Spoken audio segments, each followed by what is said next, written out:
Nous sommes en ligne à présent avec le président de la collectivité territoriale de Guyane, Rodolphe Alexandre, bonjour. Oui, bonjour, je sens, oui, voilà. Oui, oui, je vous écoute. Et Oui, bonjour, vous bonjour, madame. sortez effectivement parce que vous êtes en pleine réunion, en pleine visioconférence avec le Premier C'est bien ministre ça. Édouard Philippe. Donc on revient avec vous sur les annonces faites hier par le président de la République, avec d'abord la limitation des déplacements des Français au strict minimum pour au moins 15 jours. Vous discutez donc avec le Premier ministre autour de l'application de ces mesures ici en Guyane. Qu'est-ce qui ressort pour l'instant de cet entretien ? Alors, la discussion se poursuit. Elle est beaucoup plus longue que prévu, puisque nous avons nos collègues de région de France et des Antilles avec moi en visioconférence. Donc, la première chose, c'est que l'État souhaite accompagner les entreprises. Elle souhaite qu'il n'y ait pas un coup de fouet. Elle souhaite que l'activité économique demeure.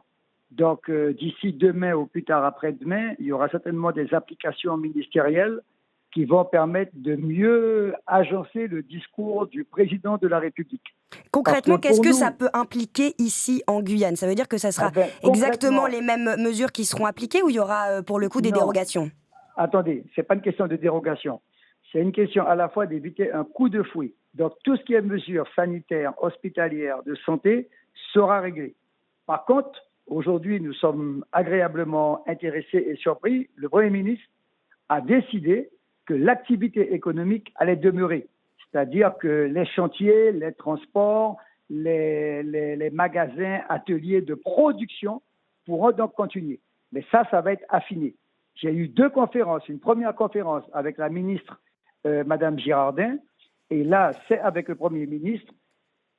Toute la discussion sera finalisée par des rapports qui vont être soumis en toute urgence à l'Assemblée nationale et au Sénat. Ça veut dire que dans 48 heures, on aura plus de précisions sur la poursuite de l'activité économique. Il a même fait la comparaison en disant qu'en Italie, les chantiers ont demeuré. Donc ça, c'est un premier élément. Le deuxième, maintenant, c'est tout ce qui peut toucher aux chefs d'entreprise du style d'un SMIC qui va recevoir, les salariés sur le chômage partiel, mais là, ce matin, on a fait une réunion avec le MEDEF, on va encore préciser et affiner cela. Mais ce que je pense, au-delà des mesures strictes de déplacement, mesures barrières à mettre en place, vous avez dit que les gens se précipitent dans les grandes surfaces, il n'y a pas de raison de paniquer.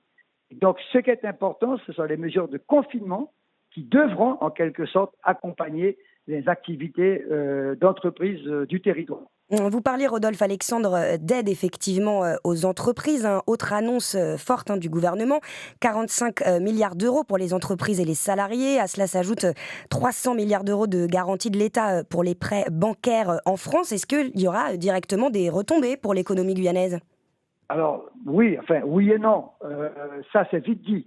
Pour l'instant, on nous demande de mettre en place un fonds de solidarité pour accompagner l'économie de la Guyane. Ça veut dire que la petite Guyane qui est sortie de mars-avril 2017, qui elle-même a été frappée par différents problèmes, devra en partie participer à un fonds spécifique régional.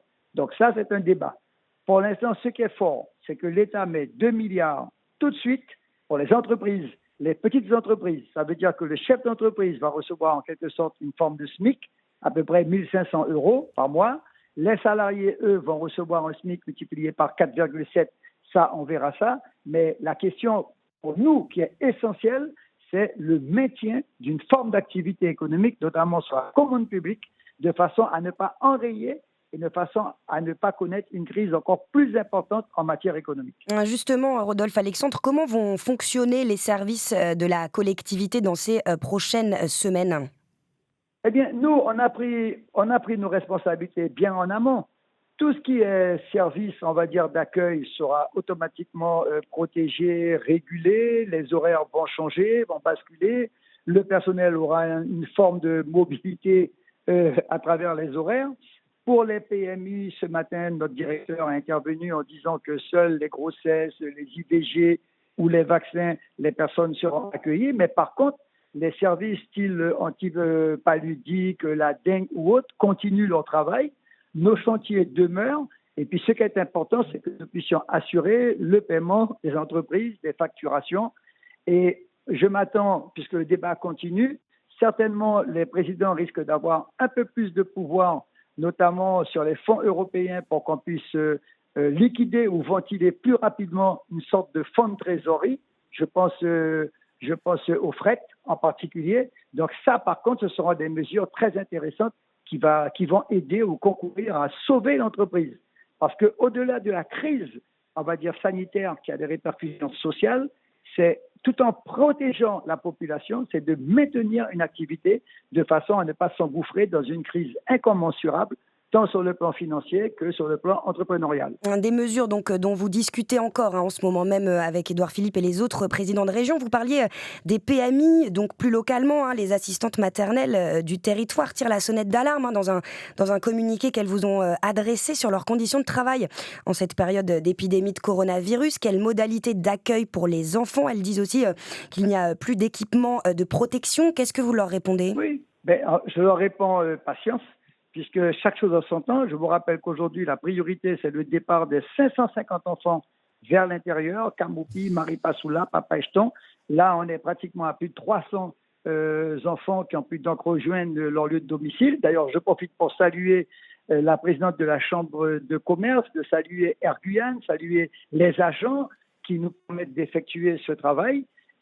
Maintenant, les puéricultrices ou autres, ou les crèches, mon directeur est en train de les réunir ce soir ou demain pour qu'on puisse mettre en place les modalités. Il y a un stock de produits qui vont nous être acheminés pour préparer tout cela. Moi, je pense que si vous avez un rôle à jouer, c'est de dire aux gens de ne pas paniquer.